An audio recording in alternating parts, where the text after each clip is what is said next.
¿Alguna vez se han imaginado cómo sería tener una clase súper personalizada con uno de los pensadores más influyentes de la historia?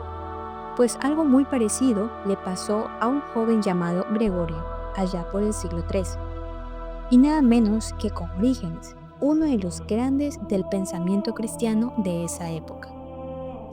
Hoy, precisamente, vamos a explorar a fondo el testimonio que nos dejó de esa experiencia.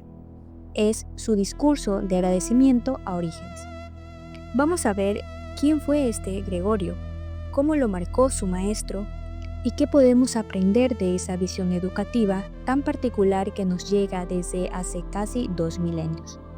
Para esto nos vamos a basar en el libro Elogio del Maestro Cristiano. Y quizás lo más importante, ¿qué nos dice hoy esa pedagogía? Porque fijémonos, era un método que iba mucho más allá de meter datos en la cabeza. En sí, apuntaba a formar a la persona completa. Bueno, pues empecemos por ahí, por nuestro testigo Gregorio. Sabemos que nació por el 213 después de Cristo, en Neocesarea, que hoy sería la actual Turquía. Venía de una buena familia, pagana, acomodada, pero su padre murió cuando él tenía solo 14 años. Eso seguro que, le marcó bastante. Y la vida, pues, lo llevó por caminos que quizás no esperaba. Gregorio y su hermano Tenodoro viajan a Cesarea de Palestina. Parece que la razón original era visitar a su hermano, que se había casado con alguien importante allí, un asesor del gobernador romano. Pero fue en Cesarea donde se cruzó con Orígenes. Hay quien sugiere que, aunque la familia era pagana, tal vez la madre le había dado ya alguna idea del cristianismo. Podría ser. Sea como sea, ese encuentro fue un antes y un después. Gregorio había empezado a estudiar derecho, retórica, latín, lo normal, ¿no? Para un joven de su clase con ciertas aspiraciones. Pero conocer a Orígenes le dio un giro de 180 grados. Dejó todo eso y se metió de lleno a estudiar filosofía con él. Se le conoce más por su apodo, Taumaturgo, que significa el que hace milagros. Hay leyendas sobre él, como esa que cuenta Beda el Venerable, de que movió una montaña con la oración para poder construir una iglesia. Pero más allá de la leyenda, sí sabemos que fue una figura importante. Participó en el Concilio de Antioquía, por el 265, donde se trató el tema de Pablo de Samosata, y murió entre el 270 y el 275, o sea, una vida intensa sin duda. El discurso de agradecimiento a Orígenes lo dio justo al irse, al terminar sus estudios con él. ¿Por qué es tan importante este discurso más allá de ser un adiós emotivo? Pues bien, tiene un valor doble, y eso es lo que le hace tan fascinante. Por un lado, es un buen ejemplo de oratoria de la época, pero lo realmente crucial para entender la historia de la educación y para nosotros es que es casi la única fuente directa que tenemos, contada por un estudiante, claro, sobre cómo funcionaba la escuela de Orígenes en Cesarea. Ahora, ¿qué métodos usaba? ¿Cómo era el día a día, por así decirlo? Se considera el primer trato sobre educación cristiana que conservamos. Por eso le han dado distintos nombres a lo largo del tiempo. Discurso de agradecimiento, panegírico, arenga, elogio, depende de la edición o la época. Entonces, ¿cuál es la idea central, lo esencial que Gregorio quiere comunicar sobre esa educación? La fuente que usamos subraya algo clave. La idea es que Orígenes no buscaba solo, instruir. Su meta era mucho más alta: perfeccionar a la persona entera, capacitarla para gobernarse a sí misma. Y esto es lo más profundo, para hacerse semejante a Dios. Hay una cita del propio Gregorio que lo dice muy claro: hechos semejantes a Dios, con espíritu puro, acercarnos a Él y permanecer en Él. Y aquí, hay que hacer una pequeña aclaración. Ha habido cierto debate entre los académicos sobre si el autor fue realmente este Gregorio Taumaturgo. un estudioso, Ben Autin, propuso que podría ser otro Gregorio llamado Teodoro, y que quizás no era una escuela como tal, sino una tutoría más privada. Pero la fuente que estamos usando, que se apoya en expertos como Henry Cruzel, defiende la autoría tradicional, la de Gregorio Taumaturgo, y la existencia de una escuela real de Orígenes en Cesarea. Vamos a seguir esa visión que presenta nuestra fuente, la tradicional. Entonces, ahora sí, metámonos de lleno en esa escuela. Según Gregorio, ¿cómo era estudiar con Orígenes? Porque no era la típica clase de escuchar y tomar notas, para nada. Gregorio describe un proceso como un itinerario formativo muy estructurado. El punto de partida era la dialéctica o lógica, y el objetivo era básico, pero fundamental: aprender a pensar con claridad, distinguir lo verdadero de lo falso. Definir bien los conceptos, argumentar correctamente, era como, digamos, afilar las herramientas de la mente antes de ponerse a construir algo. Primero, aprender a pensar. Y una vez puesto la base, el siguiente paso era las ciencias naturales, lo que ellos llamaban física, o sea, el estudio del mundo del cosmos. Aquí metía la geometría, pero no tanto como un fin en sí, sino más bien como un entrenamiento para razonar con precisión. Era como ejercicio mental. Y también la astronomía. Orígenes la valoraba mucho para elevar la mente, para contemplar el orden divino en el universo. Y muy importante, como un antídoto contra las supersticiones astrológicas paganas. O sea, la ciencia no solo para saber, sino para elevar el espíritu y combatir la superstición. Se ve una intención muy clara en cada paso. ¿Qué venía después? Bueno, después venía la ética. Y aquí el método era muy particular. Leían juntos a un montón de poetas y filósofos, sobre todo paganos. La idea era aprender a discernir, a sacar lo bueno y verdadero que hubiera en ellos. O sea, no los rechazaba de plano. Aprendían a valorar la propia fe cristiana también, por contraste. Eso sí, había una línea roja muy clara. Evitaban a los filósofos que consideraban ateos o materialistas, como los epicúreos. Ahora, ¿por qué esos no? Porque negaban la providencia divina. Y claro, eso para Orígenes minaba toda la base de la moral. El enfoque principal en ética era cultivar las virtudes clásicas: prudencia, justicia, fortaleza, templanza, y el famoso «conócete a ti mismo». Suena a un diálogo crítico, pero abierto, con la cultura de su tiempo. Gregorio también nos comenta que Orígenes enseñaba tanto o más con su propia vida que con sus palabras. Nos incitaba más con los hechos que con las palabras, dice. La coherencia del maestro era parte esencial de su pedagogía. No era solo alguien que transmitía ideas, era un modelo vivo. Eso le daría una autoridad inmensa. Una autoridad moral que iba más allá de lo intelectual. Eso marca toda la diferencia, el maestro como testimonio.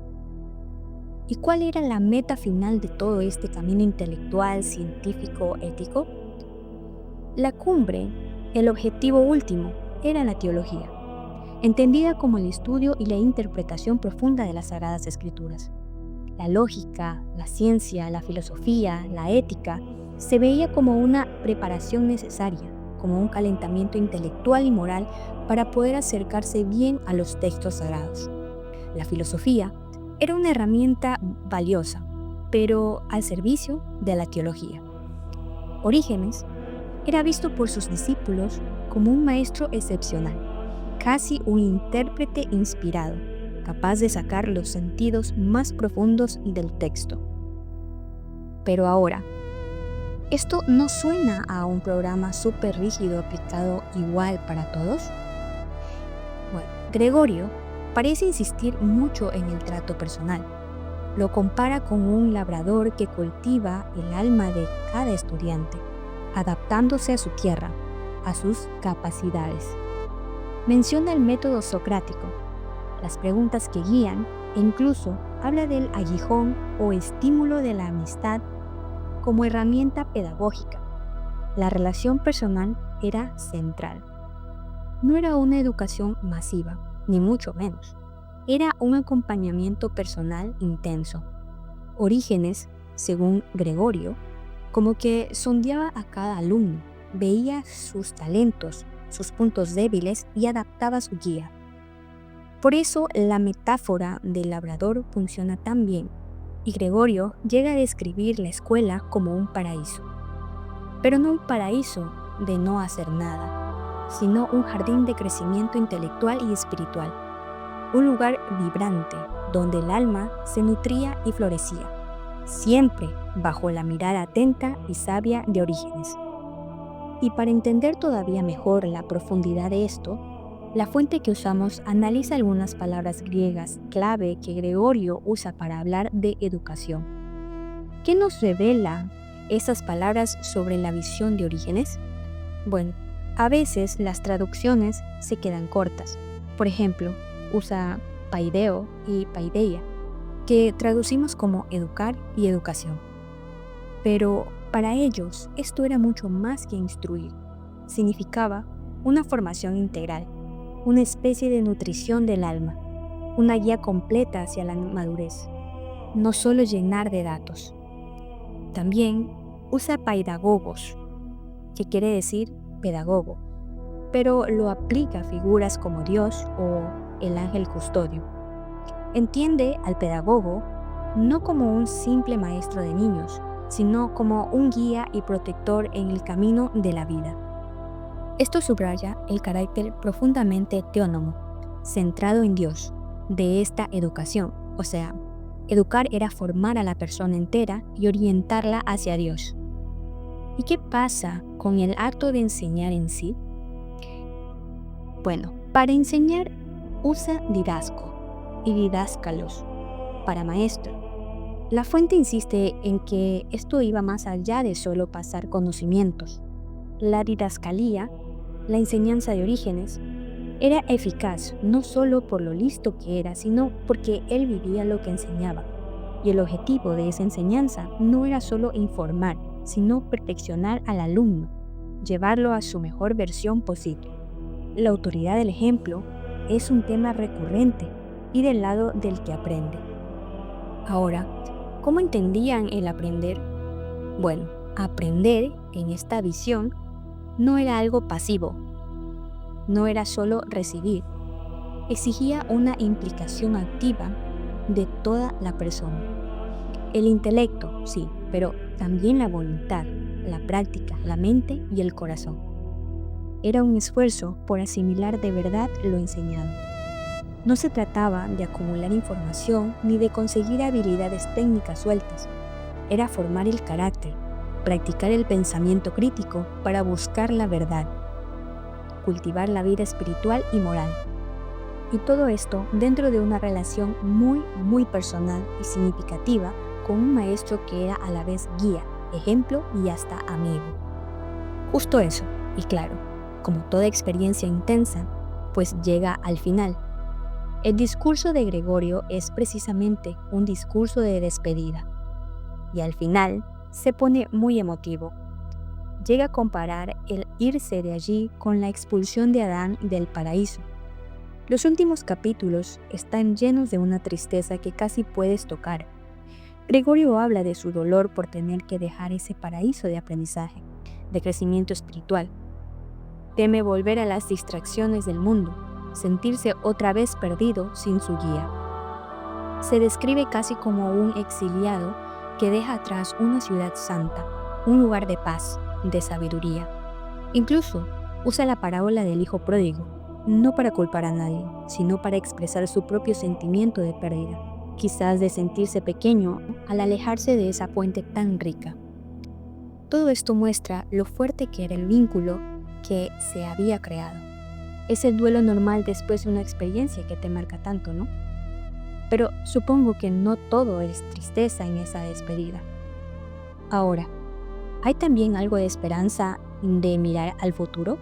Claro que sí, afortunadamente. A pesar de la pena, Gregorio no siente que se vaya con las manos vacías. Él habla de llevar consigo las semillas de las enseñanzas de Orígenes. Lo aprendido no se pierde, queda sembrado dentro de él. Confía en que esas semillas, con la ayuda de Dios, germinarán y darán fruto en su vida futura, aunque ya no tenga al maestro físicamente al lado. Se va equipado, transformado, listo para lo que venga, listo para su propia misión como obispo después. Bueno, hagamos un pequeño resumen rápido. Hemos visto el viaje de Gregorio, de joven pagano que estudiaba leyes, a obispo cristiano, conocido como hacedor de milagros. Tremendo cambio. Y gracias a su discurso tan emotivo, hemos podido mirar por una ventana única cómo era la escuela de Orígenes, un modelo educativo súper personal, integral, que buscaba formar a las personas completamente, corazón y espíritu, y que le dejó una marca imborrable. Y destaca una y otra vez esa idea del maestro como ejemplo vivo. Y la relevancia de este modelo antiguo, yo creo, nos sigue hablando hoy. Pone el énfasis en el pensamiento crítico, pero no como un juego intelectual, sino como una búsqueda honesta de la verdad. Prioriza el desarrollo ético, el conocerse a uno mismo, la coherencia entre lo que piensas y cómo vives, y sobre todo orienta toda la educación hacia una búsqueda de sentido, hacia la perfección de la persona en su dimensión más profunda, conectándola con algo más grande, algo trascendente. Es una visión que, contrasta un poco con enfoques educativos que a veces se centran demasiado en lo útil, en lo inmediato, en la pura información. Y eso nos lleva quizás a una última pregunta. Gregorio nos pintó la educación de Orígenes como un camino para formar a la persona entera, buscando el autogobierno interior y la semejanza con lo divino. Un proyecto de vida casi. Si pensamos en nuestra educación hoy, tan enfocada a menudo en la especialización, en habilidades para el trabajo, en pensar información rápida, ¿qué podríamos estar perdiendo de vista de ese enfoque más integral, más ético, más centrado en la transformación profunda de la persona que nos llega desde la cesárea del siglo III? Bueno, aquí se los dejo. No olviden suscribirse y activar la campanita. Nos vemos hasta la próxima.